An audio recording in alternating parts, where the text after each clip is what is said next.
Well, all right. So I figured this would be a fun way to start the video. There's 5 seconds left in the game. Fields is about to take the snap for the Hail Mary right here. He just took the snap, and instead he throws it, and it gets batted down, and it's incomplete. There's 2 seconds left. So, okay, guess we still got another play. Wasn't expecting that. All right, another play. Okay, and now actually, it's a field goal attempt from 65 yards. I guess this makes sense. You're down 2. Was not expecting this, but all right, here we go. 3 seconds left on the play clock. He's going to take the kick, and it has the leg. It's good. It is. No good. Short. Oh, that was almost an all-time moment for the Bears. People will question that decision. But, I mean, listen, this was an awesome game for Bears fans. I mean, you lose the game, but you win the war here just with that final drive. That final drive was electric. It was, it reminded me of like Baker Mayfield against the Jets when he beat them, sort of came in relief and won that game. The Bears don't get the win here, but it's that kind of feeling where it's like, okay, this was something special. So even me as someone who hasn't been as pro Justin Fields, you can't be anti-Justin Fields in this game. And listen, it wasn't a perfect game. Like, there were some flaws. We'll get into that. I was making this just as a regular film study, and for a while, it was just a regular film study. I'm watching the replay. Did it hit the back of the post? No, it just missed. Crazy thing. I do think people might question, hey, maybe throw the ball with Justin Fields in that spot, take a chance, but that's also a bit revisionist history. But at the same time, when the kick misses by 10 yards, I don't know. I'm a bit all over the place right now. Let's get into the film study. First, we're going to talk about just that final drive, and then we'll get into the film itself. Also, I tried a stylistic thing. I'm not sure how well it worked, where I show some plays, and I kind of have them, instead of breaking them down, I just show them and kind of play and rewind. It might get a little bit dizzy. If it happens, it's for about a minute early on and about 2 minutes towards the end. So you know how far to skip if it does get on your nerves. So anyways, let's get into the film study. We do have to talk about this one. I mean, it was tough. Like, there's no real getting around it. This was one that made you just go, you just want to make that one. So what happened is, this is a little bit interesting, and unfortunately, I wish they showed the zoomed out angle, because that would make it a lot more clear. But I believe what's happening here is the 2 safeties have a miscommunication. One believes this is supposed to be a disguise in the cover 3. The other one believes this is supposed to be a disguise in the cover 2. So in that miscommunication, only one safety is going to be deep, but he's going to be really far over towards the bottom of the screen, towards the offense's left. And so right when this play starts, a couple of things happen. With multiple receivers running deep routes to Fields' right, both of them were open. So I get why he takes this chance. But I just wish he saw Robinson there, right? You just wish that Robinson was seen in this spot, because if he was, that's an easy touchdown, and he doesn't see him. The flip side, though, is he still does have an open receiver. However, he is going to just overthrow this just a tad. It was so close. And he doesn't get it. And at the time, I'm thinking, oh man, that might be it. I'm not sure if they can drive down the field. But then he would follow it up with this, which I got to be honest, I was convinced it was over. I thought it was done after that missed throw. Not quite. So what's going to happen here is he's just not going to miss Robinson this time. It's a true one-on-one matchup here for Pittsburgh. They do not have a safety deep. So for Allen Robinson, who's the second receiver closest to the top of the screen, watch what Fields is going to do. Look, right when this play starts, Fields spots him. Fields is making this throw, and Robinson gets himself wide open right here.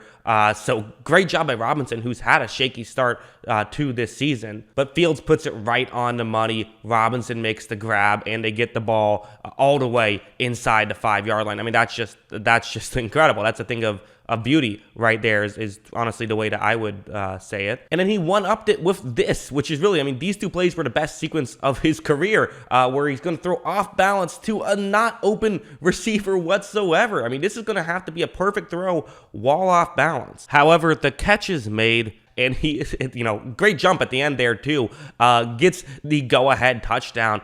I mean, that was incredible. So yeah, had to talk about all of this stuff at first, that final drive and everything. But now let's get on to sort of the more traditional film study throughout the entire game, the pros and the cons. So first, I want to just start off with some really impressive throws from Fields through tight windows, like this one right here, first one I'm showing, really good throw, off balance, gets it through a tight window, and kind of my concern about Fields a little bit was I felt like a lot of his completions so far, not all, but a good chunk have been to kind of open guys. Well, he made some high degree of difficulty throws. Look, this one's going to be another one where, again, tight window right there. You could argue about the decision. Should he make that throw? Should he not? Well, he did. And I mean, that was just an absolute mailbox throw, and he got it there quickly too. If that one doesn't get there as quick as it does, that's not a completion. And also this one, you are going to see Fields takes a snap. It's down to Field, and again, look at that. Just a laser perfect throw. When Fields is hitting his spots,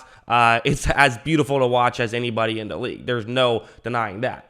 So this stuff, really good. On this play, what's going to happen is that the Pittsburgh Steelers are playing a cover one blitz right here, but they're going to actually blow this coverage where it's a play action that the Bears are running. And typically you see this stuff on the goal line. You don't usually see it on the 50, but a linebacker is going to just not cover a tight end, which is obviously not good. You want to cover every eligible receiver. Watch exactly what happened. Fields is going to take the snap right here, and you see both Pittsburgh players. It looks like actually the linebacker, who I'm assuming it was him that was supposed to be in coverage right here, is pointing towards number 20, telling him to go cover. So just a complete blown coverage. However, for Fields, he can't really take advantage of that right now the way he would want to. So even though it's wide open now, by the time Fields is actually going to get there, it's not going to be open because of the long developing play action, and because he is going to be running towards the bottom of the screen, which is going to be against his body. However, Fields does adjust, and he's going to make this off-balance throw to get the ball down to Field very well. That's a really impressive throw from Fields. I think some people might say, he was wide open, who cares? That's actually a really impressive throw. It's hard to make that throw just because of the way his momentum was taking him, and it was perfectly accurate. So, when people talk about the flashes, well, that's one of the flashes. Also, a play like this, I originally wanted to break this play down just to compliment Fields. However, I did notice something once they showed not quite all 22, but kind of all 22 that they occasionally show on this play. So it's going to be zone coverage, and it's not going to be good coverage from Pittsburgh. That's kind of one of the things about the Steelers is the great front seven, their pass rush, their pass defense, specifically their coverage, not so much. As you see, Fields is going to take the snap right here, and what you see is that basically there's not just one, but two completely open Chicago players. There's Allen Robinson underneath, who is going to be the guy Fields eventually throws to. Fields, by the way, has done a tremendous job of getting outside the pocket and getting more time for this to develop. So this is the upside with Fields, right? And a lot of what I try to do is think, okay, what do you do that a replacement level player would not do? In my opinion, a replacement level player does not get the first down on this play. So that's why I initially was like, okay, well, this was a good play by Fields. However, there's a question that I typically don't ask, but I will here, which is a little bit interesting as well. What does a good quarterback do? It doesn't have to be a great quarterback, but a good quarterback. They probably hit the other guy further down the field who's going to be, that's going to be a touchdown if Fields hits him. I mean, it's a complete blown coverage. The safety cannot get there in time. Fields makes this throw, which, again, it's tough. He's off balance. But if he made a great play, this is a touchdown. He's instead going to make a very good play. Look, he, makes a throw to get the first down. Maybe he felt it wasn't worth the risk on third down to take that chance. I would say, I think I would like him to throw the ball down the field when you have someone wide open down the field, which can be a touchdown. So that's just a weird thing where it's like it was clearly a good play, but there also was more yards on the table had he made a different decision. And he did see that. He was looking in that direction at least. So I don't really know what to make from that. I definitely know not great defense from the Steelers for sure. I think you could argue either side. To me, I think it's definitely a good play from Fields, and that's kind of, I guess, where I'll end it. I want to break down this play for sure because this play was something people were talking about a lot, which is what the hell happened here on TJ Watt getting unblocked at the line Well, this is actually by design. This is something that the Bears are intentionally doing, and people are going to say, well, that's crazy, but this is actually something teams do relatively frequently, is they'll leave an edge rusher unblocked on a play like this. Basically, the logic is TJ Watt will crash in to try and get to the halfback onto play action, but then when Fields takes the ball himself and scrambles out, Watt will be too far in and won't be able to get to the outside. I don't know why they're doing this, because there's two important distinctions to make on this play. For one thing, this is a weak side bootleg, which means that there's no tight end on that side of the field. They did a strong side bootleg earlier, and the tight end was able to block the edge rusher at least a little to make things easier. Now they're not doing that. The other reason why this makes no sense is because TJ Watt is really good, and he's great at these types of plays. Everyone thinks about him as just a pure pass rusher, but he's good at these types of plays as well. I think part of the issue is typically when teams run the ball against the Steelers, they run away from Watt, so if you want to sell the play action, it helps sell it by faking as though you're running away from Watt. I get the logic behind that. However, as you see, Watt just makes a great play, and it's going to get to Fields right there. To me, that's not on Fields. It isn't. I don't put any blame on Fields whatsoever there, because, he just ran the offense as intended. That's what he's supposed to do. To me, that is either on Nagy, but I would really probably mainly give that credit to TJ Watt. He made a good play. Give him some credit. Sometimes a defender just makes a good read and blows up a play and makes the play look stupid. I don't think it's a crazy bad play call.